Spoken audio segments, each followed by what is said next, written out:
L'audience du tribunal criminel est ouverte. Veuillez vous asseoir.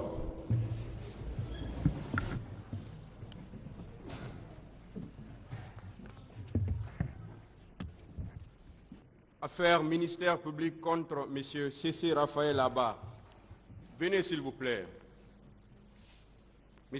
Alpha Amadou Baldé. M. Marcel Guilavogui. Venez tous. M. Claude Pivy. M. Moussa Kegboro Kamara. M. Ibrahima Kamara Di Kalonzo. M. Aboubakar Diakité Di Toumba. M. Blaise Goumou. M. Moussa Dadis Kamara, M. Mamadou Aliou Keita, M. Alpha Amadou Baldé, M. Abdoulaye Chérif Gabi, M. Paul Mansa Guilavogui,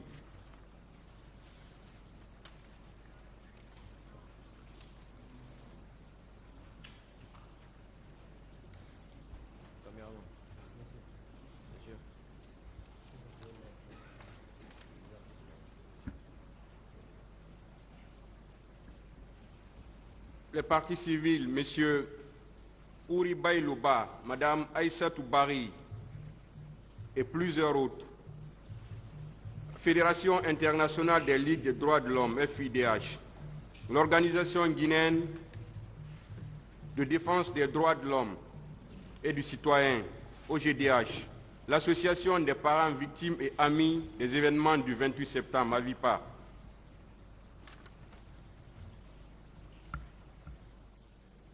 À l'audience précédente, cette affaire avait été mise en délibéré pour décision être rendue à l'audience d'aujourd'hui.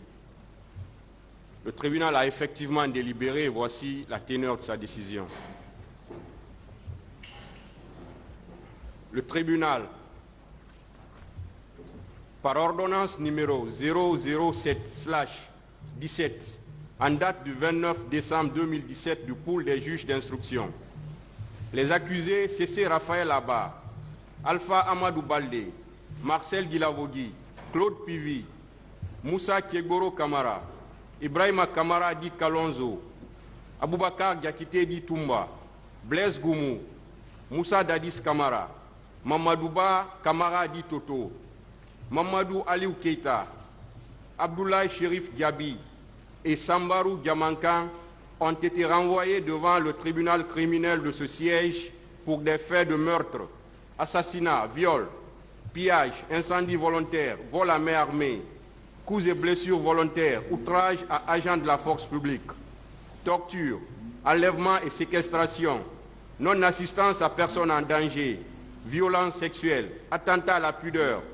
détention illégale de matériel de guerre de première catégorie et complicité, faits prévus et punis par les dispositions des articles 207, 208, 268, 514, 510, 373, 381, 239, 658, 232, 338, 298, 267, 271 et 19 du Code pénal, 1, 2, 17 et 22 de la loi L/96/008/ du 22 juillet 1996. À l'audience du 4 octobre 2022, les conseils des accusés ont soulevé les exceptions et incidents tendant à la mise hors de cause et en liberté de Blaise Goumou, au motif que son patronyme est différent de Guémou, qui est mentionné dans le dispositif de l'ordonnance de renvoi.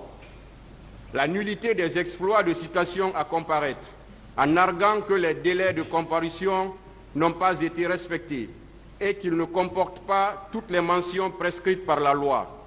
À cet effet, ils ont invoqué les articles 656 et suivants du Code de procédure pénale. La nullité de l'ordonnance de renvoi pour incompétence du pool des juges d'instruction, non prévu par le Code de procédure pénale en vigueur à l'époque. Déclarer arbitraire la détention des accusés au motif que certains d'entre eux, notamment Moussa Dadis Kamara, ont été placés en détention par le ministère public sans titre de détention, par un simple courrier, et d'autres, dont Aboubakar Diakité Di Toumba, en détention depuis des années sans renouvellement du mandat de dépôt. Il sollicite à cet effet leur mise en liberté ou tout au moins la mise en résidence surveillée de Moussa Dadis Camara et l'évacuation sanitaire de Aboubakar Diakité Di Toumba.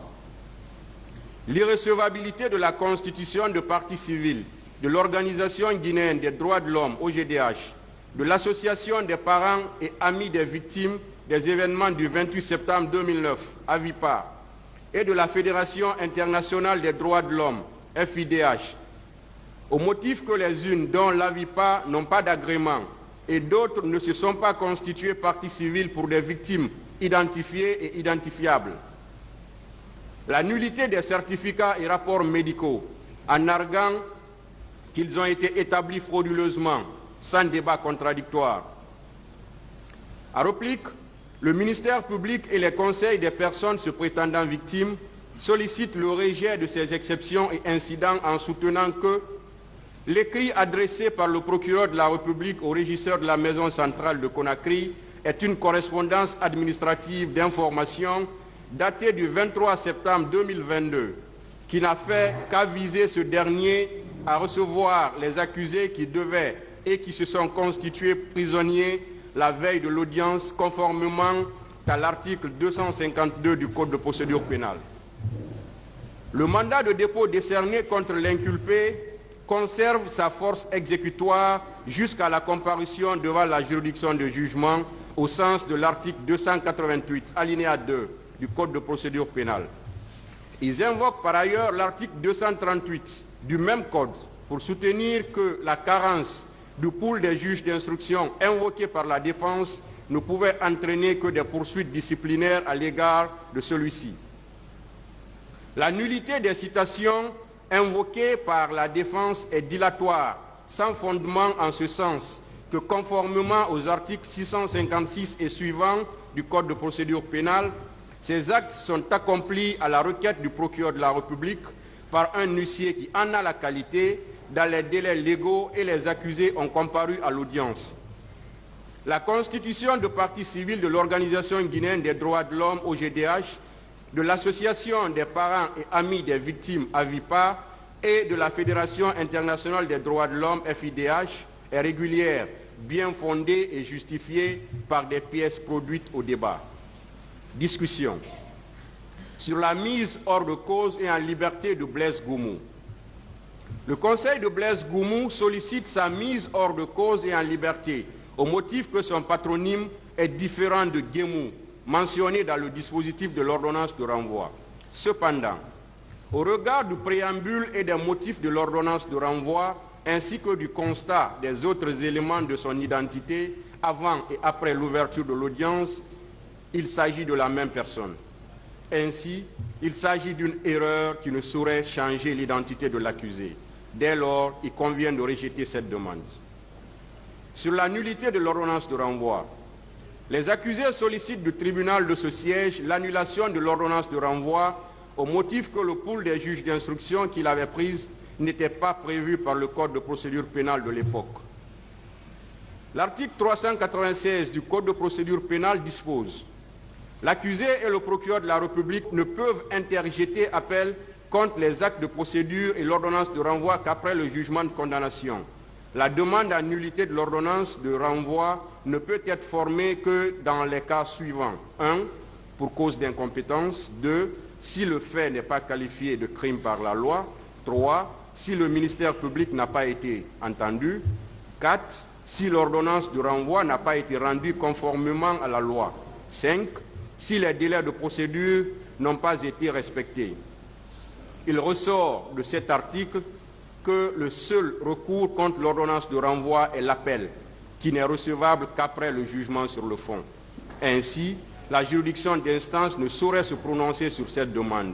Dès lors, il convient de renvoyer les accusés à mieux se pourvoir. Sur la nullité des exploits de citation, l'article 659 du Code de procédure pénale dispose: si les délais prescrits à l'article précédent n'ont pas été observés, les règles suivantes sont applicables. 1. Dans le cas où la partie citée ne se présente pas, la citation doit être déclarée nulle par le tribunal. 2. Dans le cas où la partie citée se présente, la citation n'est pas nulle, mais le tribunal doit, sur la demande de la partie citée, ordonner le renvoi à une audience ultérieure. Cette demande doit être présentée avant toute défense au fond, ainsi qu'il est dit à l'article 460. Il ressort de ce texte que la seule demande qu'un accusé comparant peut formuler devant la juridiction de jugement est le renvoi à une audience ultérieure. Dès lors, il y a lieu de rejeter la demande de nullité des exploits de citation servis aux accusés. Sur la nullité des certificats et rapports médicaux, certains conseils des accusés soutiennent que les certificats et rapports médicaux ont été établis frauduleusement, sans débat contradictoire. Ils sollicitent à cet effet qu'ils soient déclarés nuls. Cependant, ces documents visent à attester les faits poursuivis. À ce titre, le tribunal ne saurait les apprécier à ce stade de la procédure. Il est donc inopportun de se prononcer sur les dites pièces à cette phase du procès. Sur l'irrecevabilité de la constitution de partie civile de l'OGDH, AVIPA, FIDH, au terme de l'article 4 du Code de procédure pénale, l'action civile est celle qui appartient à une personne lésée par une infraction pénale. Elle est ouverte à quiconque a personnellement souffert d'un dommage causé soit par un crime, soit par un délit, soit par une contravention. L'action civile en réparation du dommage causé par l'infraction prévue par l'alinéa 1er ci-dessus peut être exercée devant une juridiction civile séparément de l'action publique. Toutefois, il est sursis au jugement de cette action tant qu'il n'a pas été prononcé définitivement sur l'action publique lorsque celle-ci a été mise en mouvement. La mise en mouvement de l'action publique n'impose pas la suspension du jugement des autres actions exercées devant la juridiction civile, de quelque nature qu'elle soit, même si la décision à intervenir au pénal est susceptible d'exercer, directement ou indirectement, une influence sur la solution du procès civil. L'absence de faute pénale non intentionnelle au sens de l'article 15 du Code pénal ne fait pas obstacle à l'exercice d'une action devant les juridictions civiles, afin d'obtenir la réparation d'un dommage sur le fondement de l'article 1117 du Code civil, si l'existence de la faute civile prévue par cet article est établie. Et l'article 486 du même Code dispose « Toute personne qui, conformément à l'article 4, prétend avoir été lésée par un délit peut, si elle ne l'a déjà fait, se constituer partie civile à l'audience même. Le ministère d'un avocat n'est pas obligatoire. La partie civile peut, à l'appui de sa constitution, demander des dommages-intérêts correspondant au préjudice qui lui a été causé. Au regard de ces dispositions portant sur l'appréciation de la question même de dommages sur les personnes et leurs biens, cette demande touche aux faits soumis au tribunal. Dès lors, il est inopportun de se prononcer sur cette demande à cette phase du procès. Sur la demande de mise en liberté, mise en résidence surveillée et d'évacuation sanitaire, il est sollicité du tribunal de ce siège la mise en liberté des accusés ou tout au moins la mise en résidence surveillée de Moussa Dadis Camara et l'évacuation sanitaire de Aboubakar Diakité Di Toumba, au motif que leur détention est arbitraire parce qu'elle est sans titre pour certains et mandat de dépôt caduc pour d'autres. Cependant, au regard du dernier alinéa de l'article 244 du Code de procédure pénale, la mesure de résidence surveillée n'est applicable qu'aux détenus étrangers. Aussi, Aboubakar Diakité Di Toumba n'a soumis au débat aucune pièce médicale pour appuyer sa demande d'évacuation sanitaire. De même, l'article 288, alinéa 2 du Code de procédure pénale dispose « Le mandat d'arrêt ou de dépôt décerné contre l'inculpé conserve sa force exécutoire jusqu'à la comparution devant la juridiction de jugement. » Et l'article 252, alinéa 1 du même Code dispose « L'accusé qui a été mis en liberté ou qui n'a jamais été détenu au cours de l'information doit se constituer prisonnier au plus tard la veille de l'audience. » Il ressort de ces dispositions légales qu'il est tout à fait normal que les accusés en détention depuis la phase de l'information et ceux ayant intégré la maison d'arrêt la veille de l'audience comparaissent devant la juridiction en état de prisonnier. Il convient alors de rejeter les demandes tendant mise en résidence surveillée et d'évacuation sanitaire fondées sur les moyens invoqués. Par ces motifs, statuant publiquement, contradictoirement, par jugement avant dire droit, en matière criminelle et en premier ressort, après en avoir délibéré, rejette la demande tendant à la mise hors de cause et à la liberté de Blaise Gomo, renvoie les accusés à mieux se pourvoir en ce qui concerne l'ordonnance de renvoi, rejette la demande de nullité des certificats et rapports médicaux, rejette la demande tendant à la mise en liberté des accusés de mise en résidence surveillée de Moussa Dadis Camara et d'évacuation sanitaire de Aboubakar Diakité dit Toumba. Juge inopportun de se prononcer sur la demande tendant à déclarer irrecevable la constitution de partie civile de l'Organisation guinéenne des droits de l'homme, OGDH, de l'Association des parents et amis des victimes du 28 septembre 2009, AVIPA, et de la Fédération internationale des droits de l'homme, FIDH. Juge également inopportun de se prononcer sur la demande tendant à annuler les certificats et rapports médicaux. En conséquence, ordonne l'ouverture des débats au fond. Réserve les dépens. Quelle est la décision du tribunal sur les exceptions et incidents qui avaient été soulevés par les conseils des accusés? L'audience est suspendue pour quelques instants.